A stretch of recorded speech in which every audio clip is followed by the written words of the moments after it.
אור, אתה רואה את התמונות האלה ואפשר להבין שהפגיעה הייתה חד משמעית קשה מאוד. כן, ככל הנראה פגיעה ישירה בג'יפ הסיור, לפחות בג'יפ אחד, כאשר אתה רואה מצד שמאל את גדר הגבול בין ישראל ללבנון, ומצד ימין את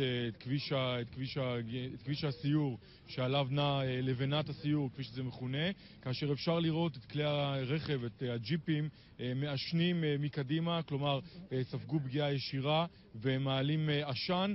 אפשר להבין בצורה הזו שטיל הנ"ט של החיזבאללה נורה מזרחה, כלומר ממערב למזרח. אתה רואה משמאל את גדר הגבול ומזרחית לה את כביש הסיור שעליו נע לבנת הסיור של צה"ל שנפגעה. אותה ג'יפ או ג'יפים נפגעו, לפחות ג'יפ אחד, ייתכן גם שניים כתוצאה מפיצוץ טיל הנ"ט הזה, ואתה מבין שכאשר יש כמה נפגעים